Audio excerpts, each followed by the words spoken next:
اور ان میں کمی بیشی بھی نہیں ہو سکتی. اسبہ وہ ورثہ ہیں جن کے حصے مقرر نہیں کیے گئے لیکن ان کو وارث بنایا گیا ہے, تو اسبہ جو ہے یہ باقی مال لیتے ہیں. اب مثال کے طور پر اگر میت کے ورثہ میں بیٹی آ جائے کہیں بھی, ابھی ہم نے بہن کی مثال پڑھی ہے, بہن آ جائے کہیں بھی اور وہ شرائط پائی جائے جو قرآن نے بیان کی ہیں, تو بہن کا حصہ کبھی آدھے سے زیادہ نہیں ہو سکتا, اس کے حصے میں کبھی بیشی نہیں ہو سکتی, اس کا حصہ آدھا رہے گا.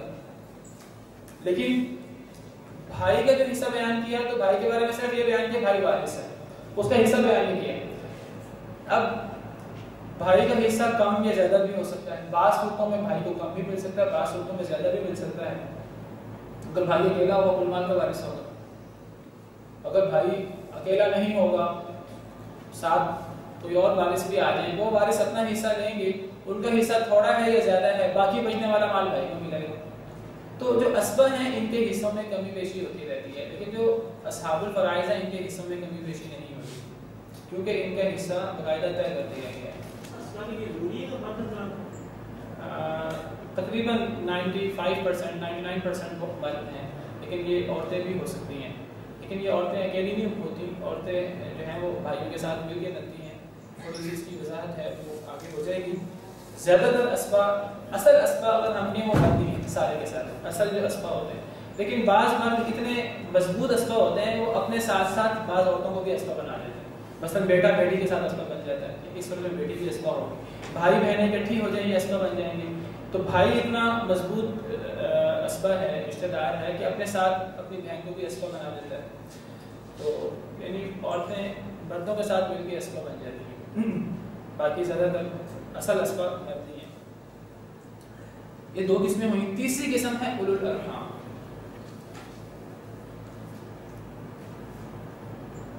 اولو الارحام, اولو یہ جمع ہے ذو کی, ذو کا مطلب ہوتا ہے والا, اولو کا مطلب والے. اس میں ہم کہتے ہیں کہ ذی شان, ذو یا ذی کا مطلب والا, شان والا, ذو مال, مال والا. یہ ذی یا ذو اس کی جمع ہوتی ہے اولو.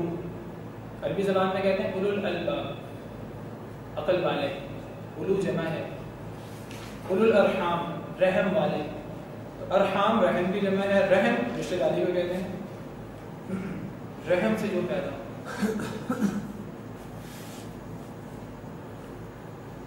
اولو الارحام رشتہ داری والے.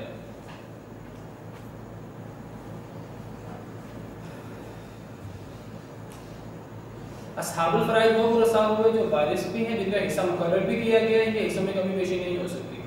یہ رحم والے بھی ہو سکتے ہیں اور رحم والے نہیں بھی ہو سکتے. رحم والے وہ کون ہیں؟ وہ جو نسب سے وارث بنتے ہیں, جو ہم نے پیچھے وضاحت پڑھی. اسباب وراثت کی 3 سبب تھے, ایک نسب, ایک نکاح, ایک ولا. نسب کے ذریعے بھی وارث بن سکتے ہیں, نکاح کے ذریعے بھی, ولا کے ذریعے بھی. تو اصحاب الفرائض ایسے بھی ہیں جو نسب کے ذریعے بھی وارث بنتے ہیں, ایسے بھی ہیں کہ نسب کے علاوہ بھی وارث بنتے ہیں. یہ وہ ہیں جن کا حصہ اللہ نے مقرر کر دیا, ان کے حصوں میں کمی بیشی نہیں ہوتی. نسب والے کی مثال کیا ہے؟ جیسے میں نے بھی آپ کو بہن کی مثال دی, بہن کا آدھا حصہ ہے مخصوص شرائط کے ساتھ. یہ بہن رشتہ دار بھی ہے اور یہ اصحاب الفرائض میں سے ہے. لیکن بعض ایسے اصحاب الفرائض بھی ہیں جو رشتہ دار نہیں بھی ہیں, جن کا نسب سے تعلق نہیں ہے, ان کا نکاح یا ولا سے تعلق ہے. مثال کے طور پر شوہر کے بیوی, ان کا حصہ مقرر کیا گیا قرآن پاک میں, ہم پڑھیں گے انشاءاللہ. شوہر کا حصہ آدھا ہے اگر میت کے علاج کا. اب یہ شوہر جس کا حصہ آدھا ہے, یہ اس کا تعلق رحم سے نہیں ہے, یہ رشتہ دار نہیں ہے, اس کا تعلق نکاح سے ہے. تو اصحاب الفرائض کے اندر رحم والے لوگ بھی آ سکتے ہیں, رشتہ دار بھی آ سکتے ہیں, اور نکاح اور ولا سے بھی آ سکتے ہیں. اسی طرح اسبہ کے اندر ایسے اسبہ بھی ہیں, اسبہ کی میں نے وضاحت کر دی کہ جن کے حصے مقرر نہیں ہیں, وہ وارث ہیں. اللہ نے وہ وارث تو بنایا ہے لیکن حصہ مقرر نہیں کیا. یہ بھی رشتہ دار بھی ہو سکتے ہیں اور غیر رشتہ دار بھی ہو سکتے ہیں. لیکن غیر رشتہ دار کون ہوں گے؟ جو نکاح یا ولا سے ہیں. اس کے علاوہ اور کوئی ذریعہ نہیں ہے وارث بننے کا. یہ 3 ذریعے ہیں, 3 اسباب ہیں جو ہم پڑھ چکے ہیں. تو اسبہ کی مثال رشتہ داروں میں سے مثلا بیٹا, پوتا, بھائی وغیرہ, یہ اسبہ ہیں. اور رشتہ داروں میں سے ہیں بیٹا, پوتا, بھائی, باپ. لیکن ابھی ہم نے پڑھا تھا آزاد کرنے والا شخص, آزاد کرنے والا شخص بھی وارث ہوتا ہے, یہ اسبہ ہوتا ہے.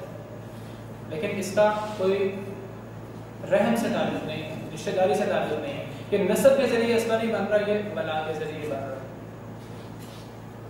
اصحاب الفرائض اور اسبہ ان کا تعلق نسب، نکاح، ولا تینوں کے ساتھ ہے، لیکن یہ جو اولو الارحام ہیں ان کا تعلق صرف رحم کے ساتھ ہے، اس لیے ان کو کہتے ہیں اولو الارحام ہے۔ اولو الارحام رحم والے، یہ صرف نسب سے ہو سکتے ہیں، یہ نکاح ولا سے نہیں ہو سکتے۔ اب دو قسمیں تو ہم نے پڑھ لی، ایک قسم وہ ہے جن کے جو وارث بھی ہیں ان کے حصے بھی مقرر ہیں اصحاب الفرائض، کچھ وہ ہیں جو وارث ہیں ان کے حصے مقرر نہیں اسبہ۔ یہ کون ہیں؟ یہ وہ رشتہ دار ہیں کہ جو رحم کے ذریعے رشتہ دار بن رہے ہوں، خواہ قریب کے ہوں خواہ دور کے ہوں، لیکن نہ اصحاب الفرائض نہ اسبہ ہوں۔ ان کی سادہ سی تعریف یہ ہے، وہ نسبی رشتہ دار، وہ رحم کے ذریعے وارث بننے والے، نسل کے ذریعے خون کے ذریعے وارث بننے والے، جو نہ اصحاب الفرائض میں سے ہوں نہ اسبہ میں سے ہوں۔ یہ جو اصحاب الفرائض اور اسبہ ہیں یہ طے ہے، کتاب و سنت کا مطالعہ کیا جائے تو پتہ لگتا ہے کہ یہ 7 ورثہ ایسے ہیں جو اصحاب الفرائض ہیں بالفرض، یہ 12 ورثہ ایسے ہیں جو اسبہ ہیں، ان کے نام بھی طے ہیں، یہ 12 ورثہ اسبہ ہیں۔ اب ان میں سے کئی ایسے ہیں جو بڑے قریبی رشتہ دار ہوتے ہیں، مثال کے طور پر ماموں ہے، بڑا ایک قریبی رشتہ لگتا ہے ماموں کا، لیکن ماموں نہ یہ اصحاب الفرائض میں سے ہے نہ اسبہ میں سے ہے، اگر ہم کتاب و سنت میں پڑھیں تو۔ میں صرف آپ کو یہ چیزیں کنسیپٹ سمجھانے کی کوشش کر رہا ہوں، ان کی تفصیلات سب کی آگے آئیں گی، ان سب کے بارے میں آگے پوری تفصیل ہے۔ اصل وراثت ہے ہی یہ کہ وہ وارث کون ہے، کہ جو اصحاب الفرائض ہیں، جو اسبہ ہے، جو اولو الارحام۔ اب ماموں جو ہے یہ اصحاب الفرائض میں سے بھی نہیں ہے، اسبہ میں سے بھی نہیں ہے، لیکن ماں کا بھائی ہے، بڑا قریبی رشتہ دار ہے، تو یہ اولو الارحام میں آ جائے گا۔ جو لوگ میت کے وارث بن سکتے ہیں وہ ان 3 قسموں میں سے کسی ایک قسم میں ہوں گے تو وارث بنیں گے، ورنہ وارث نہیں بن سکتے۔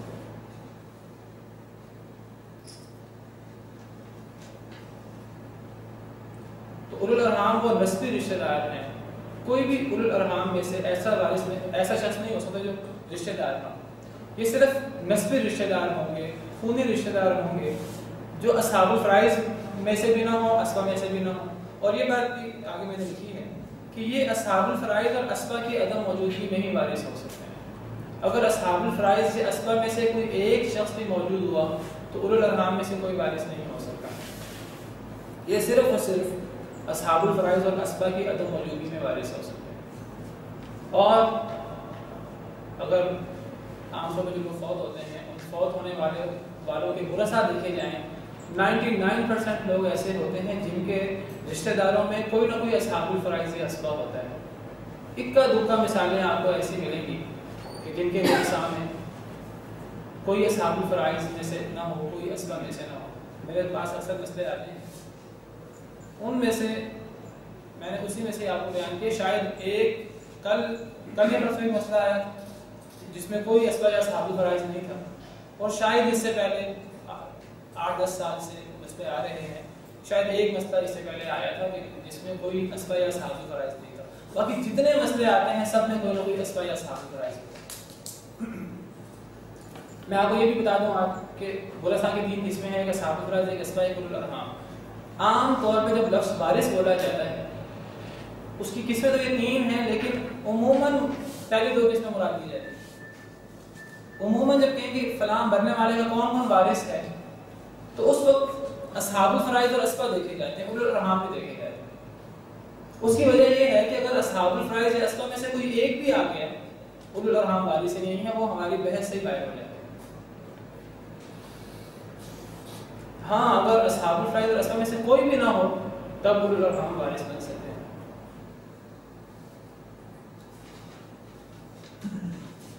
تو آج کے بعد میں جب بھی لفظ وارث بولوں گا میری مراد اصحاب الفرائض اور اسبہ ہوں گے، باقی اولو الارحام کے احکام بھی ہم پڑھیں گے انشاءاللہ۔ اب ہم نے یہ متعین کرنا ہے کہ یہ جو ہم نے نسب، نکاح اور ولا کی جو تفصیل پڑھی اور ان کے ذریعے بننے والے وارث پڑھے، ان میں سے کون کون اصحاب الفرائض میں سے ہے، کون کون اسبہ میں سے ہے، کون کون اولو الارحام میں سے، یہ متعین کرنا بہت ضروری ہے، اور آج کا ہمارا اصل موضوع یہ ہے۔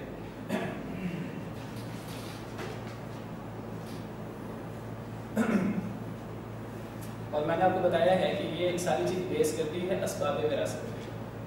اسباب وراثت 3 ہیں، نسب، نکاح اور ولا۔ تو یہ نسب ہونے میں لکھا ہوا ہے، یہ میت ہے، تو اصحاب الفرائض، اسبا اور یہ نیچے ہیں اولو الارحام۔ تو کچھ ورثاء ایسے ہیں جو اصحاب الفرائض میں سے ہوتے ہیں، کچھ ورثاء ایسے ہیں جو اسبا میں سے ہوتے ہیں، کچھ ورثاء ایسے بھی ہیں جو بعض صورتوں میں اصحاب الفرائض میں سے ہوتے ہیں، بعض صورتوں میں سے اسبا میں سے ہوتے ہیں۔ فرائض اور اسبا میں نے بتایا کلر بھی دے دیے ہیں، جس کا کلر گرین ہوگا وہ اصحاب الفرائض میں سے ہوگا، جس کا کلر براؤن ہوگا وہ اسبا ہوگا، اور جس کا کلر براؤن اور گرین دونوں ہوگا تو یہ ایسے ورثاء ہوں گے جو بعض صورتوں میں اسبا بنتے ہیں، بعض صورتوں میں اصحاب الفرائض بنتے ہیں، اور جن کا بلو ہے تو یہ وہ ورثاء ہوں گے جو اولو الارحام میں سے ہوتے ہیں۔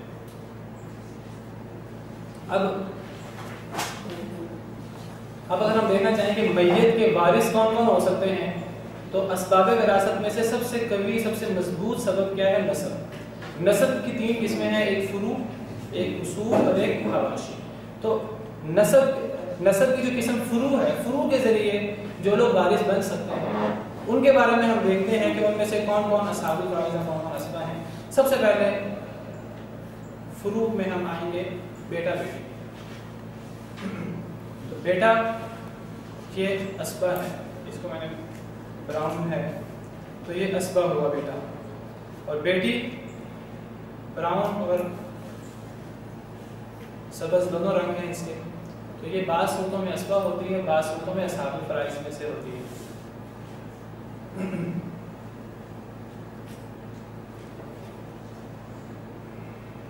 اب آگے بیٹے کی اولاد پوتا یا پوتی، تو پوتا اسبا ہوتا ہے اور پوتی بیٹی کی طرح اسبا بھی ہو سکتی ہے، اصحاب الفرائض میں سے بھی ہو سکتی ہے۔ بیٹی کی اولاد نواسا اور نواسی، نواسا بھی اولو الارحام میں سے ہوتا ہے، نواسی بھی اولو الارحام میں سے۔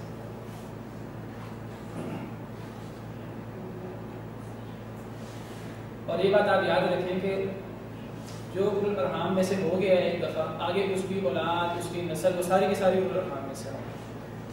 لہٰذا جب نواسا اور نواسی کے بارے میں یہ طے ہو گیا کہ یہ اولو الارحام میں سے ہیں، تب پھر ان کی اولاد آگے جتنی بھی بڑھیں اور سب کے سب، جس کا میں نے ذکر کیا تھا کہ وہ وارث ہو سکتے ہیں۔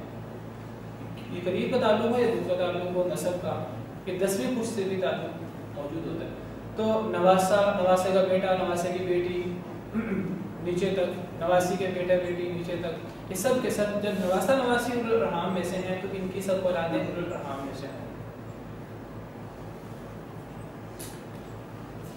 اس کا مطلب ہے نواسا نواسی کا سلسلہ یہاں منقطع ہو گیا، یہ جب خود اولو الارحام بن گئے ان کی اولادیں بھی اولو الارحام ہیں، جتنی بھی آگے سلسلہ بڑھا۔